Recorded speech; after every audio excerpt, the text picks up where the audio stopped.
Dans le Jardin d'Éden, un lieu paradisiaque créé par Dieu pour Adam et Ève, ces premiers êtres humains vivaient dans une harmonie parfaite, comblés de tous leurs besoins. Chaque soir, Dieu marchait avec eux et leur avait confié la responsabilité de prendre soin de toute la création, à l'exception d'un seul arbre, l'arbre de la connaissance du bien et du mal.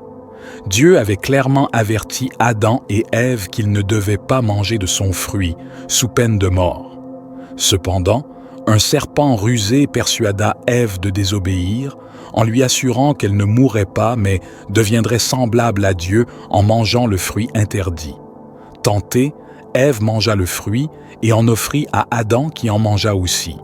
Leurs yeux s'ouvrirent alors à leur propre nudité et, éprouvant de la peur et de la honte, ils se cachèrent de Dieu. Lorsque confrontés par Dieu, Adam blâma Ève et Ève blâma le serpent. En conséquence de leur désobéissance, Dieu les chassa du Jardin d'Éden, les empêchant ainsi d'accéder à l'arbre de vie et de vivre éternellement dans leur état déchu. Mais pourquoi un Dieu aimant aurait-il pris cette décision après leur faute? Dans la vidéo d'aujourd'hui, nous explorerons la raison pour laquelle Dieu a interdit à Adam et Ève de toucher à l'arbre de vie après leur chute. Ce sujet est crucial car il nous offre un aperçu profond de la nature divine, de son dessein divin et de la sagesse avec laquelle il interagit avec l'humanité. Préparez votre Bible et plongeons-nous dans cette exploration. L'arbre de vie était un arbre physique que Dieu avait planté dans le Jardin d'Éden. Selon Genèse chapitre 2, verset 9, Dieu fit pousser toutes sortes d'arbres agréables à voir et bons à manger, incluant l'arbre de vie au milieu du jardin, ainsi que l'arbre de la connaissance du bien et du mal. L'arbre de vie possédait un pouvoir réel. Il était destiné à conférer l'immortalité à ceux qui en mangeaient. La première raison pour laquelle Dieu a interdit à Adam et Ève d'y accéder était liée à maintenir sa parole, comme mentionné dans Genèse chapitre 2, verset 7. Dieu avait clairement averti Adam « Tu ne mangeras pas de l'arbre de la connaissance du bien et du mal, car le jour où tu en mangeras, tu mourras. » Dieu tient toujours ses promesses et ne fait pas de menaces en vain. Comme indiqué dans Nombre chapitre 23, verset 19, Dieu n'est pas un homme pour mentir, ni le fils d'un homme pour se repentir. Ce qu'il a dit, ne le fera-t-il pas? Ce qu'il a déclaré, ne l'accomplira-t-il pas?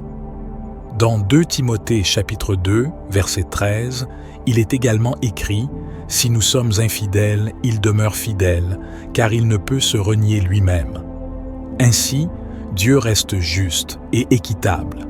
Bien que la mort soit entrée dans la création à cause du péché d'Adam, Dieu, dans sa miséricorde, ne les a pas immédiatement frappés de mort. Cependant, le processus de la mort, entraînant la décomposition physique, avait déjà commencé, et ainsi, interdire à Adam et Ève l'accès à l'arbre de vie maintenait l'intégrité de la parole divine. Ils devaient maintenant faire l'expérience de la mort annoncée. Si Dieu n'avait pas accompli ce qu'il avait dit, Satan aurait eu un motif supplémentaire pour tenter Ève et accuser Dieu par la suite. Dieu ne fait que des déclarations qu'il sait qu'il accomplira. Il est parfaitement juste et sans malice en lui. Les paroles et les promesses de Dieu demeurent aussi fiables aujourd'hui qu'elles l'étaient pour Adam et Ève. En tant que disciples, nous pouvons avoir une confiance totale que ce que Dieu déclare se réalisera. La deuxième raison était de préparer le chemin pour la rédemption. Le plan de Dieu a toujours été celui de la rédemption. Dès le moment où Adam et Ève ont péché, Dieu a immédiatement prévu une solution. Genèse chapitre 3, verset 15 contient la première prophétie messianique de la Bible donnée par Dieu au serpent. Il mettra inimitié entre toi et la femme, entre ta postérité et sa postérité. Celle-ci te brisera la tête et tu lui blesseras le talon. Après que Adam et Ève eurent péché en mangeant du fruit défendu, Dieu, dans sa miséricorde, les a empêchés également de participer à l'arbre de vie. À première vue, cela pourrait sembler être une punition supplémentaire, mais en réalité, C'était un acte d'amour et de prévoyance de la part de Dieu. L'arbre de vie possédait le pouvoir de conférer l'immortalité à ceux qui consommaient son fruit. Si Adam et Ève avaient mangé de cet arbre après leur acte de désobéissance, cela aurait scellé de manière permanente les effets du péché sur eux. Ils auraient été condamnés à vivre éternellement dans un état de péché, irrévocablement séparés de Dieu. Leur immortalité dans un état déchu les aurait maintenus dans le péché, sans espoir de rédemption ou de restauration, tant pour eux-mêmes que pour toute leur descendance.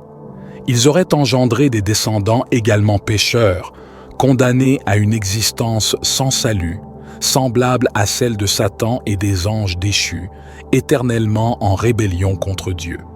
Tout comme Satan est irrémédiablement condamné en raison de sa rébellion initiale, Adam et Ève auraient été dans une situation sans retour s'ils avaient atteint l'immortalité dans leur état de péché en mangeant de l'arbre de vie.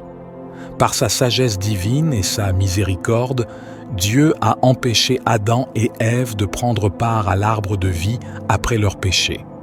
Cela a ouvert une voie pour la venue de Jésus-Christ, offrant ainsi le remède ultime au péché de l'humanité par sa mort sacrificielle et sa résurrection.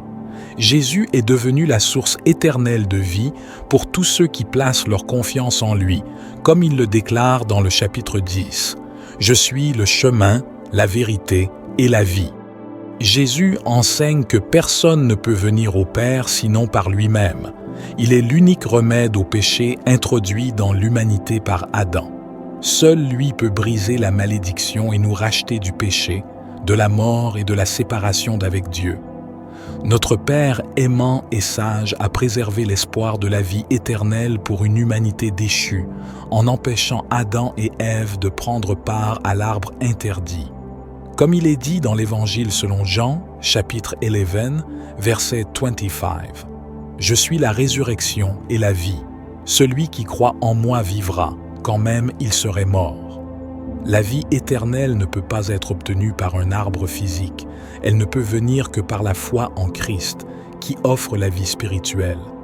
Dieu a protégé Adam et Ève de chercher l'immortalité en dehors de la véritable vie et du véritable arbre. Lorsque Dieu créa le monde, il le déclara bon, sans péché, sans mort, sans séparation d'avec lui. La désobéissance d'Adam et Ève introduisit quelque chose qui allait à l'encontre de la volonté parfaite de Dieu.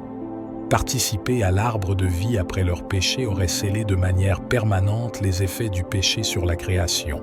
La mort et la souffrance régneraient, ce qui serait contraire au dessein de Dieu. Le Seigneur souverain promet dans l'Apocalypse, chapitre 21, de sécher toutes les larmes de nos yeux. Il annonce la fin de la mort, du deuil, des cris et de la douleur, car les premières choses ont disparu. Dieu a voulu que Adam et Ève comprennent que désobéir à sa volonté a des conséquences graves, tout comme les enfants doivent faire face à la discipline pour leur désobéissance. Adam et Ève ont dû vivre avec les résultats de leurs actions. Leur exclusion de l'arbre de vie leur a enseigné que transgresser les commandements de Dieu conduit à la séparation de la source de la vie. Ce principe demeure vrai aujourd'hui. Vivre en dehors de la volonté de Dieu mène à la mort et à la destruction. En tant qu'enfants de Dieu, nous devons honorer notre Père céleste par une obéissance totale. Le bannissement d'Adam et Ève du Jardin d'Éden fut tragique mais temporaire. Dieu avait déjà un plan pour les restaurer et offrir un chemin de retour vers une communion parfaite avec lui. L'Apocalypse, chapitre 22, décrit la Nouvelle Jérusalem où Dieu habitera avec son peuple après le retour de Christ et la création des nouveaux cieux et de la nouvelle terre. Au milieu de la ville, le long du fleuve, se trouve l'arbre de vie, Apocalypse 22, 2, une image incroyable. Dieu a restreint l'accès à cet arbre dans le jardin, mais nous invite maintenant à y participer librement. La bénédiction refusée à Adam et Ève est restaurée aux enfants de Dieu rachetés par le sang de Jésus. Dans la Nouvelle Jérusalem, l'arbre de vie rappelle que la vie éternelle ne vient que par la foi en notre Sauveur. Il n'y a plus de malédiction, ni de tentation à s'égarer. Participer à cet arbre conduit à la vie éternelle, non à l'exclusion de la présence de Dieu, mais à une communion éternelle avec lui. Dans la lumière glorieuse de notre Père céleste, nous reconnaissons la sagesse et la bonté de Dieu dans son plan. Bien que parfois difficile à comprendre, il conduit finalement à la bénédiction et à la restauration. Aujourd'hui, nous le remercions pour sa fidélité à travers les âges, pour nous racheter et nous renouveler, et nous cherchons à lui rendre honneur en vivant dans une obéissance à sa volonté parfaite. Merci de nous avoir écoutés. Si vous avez apprécié notre contenu, n'hésitez pas à vous abonner à notre chaîne.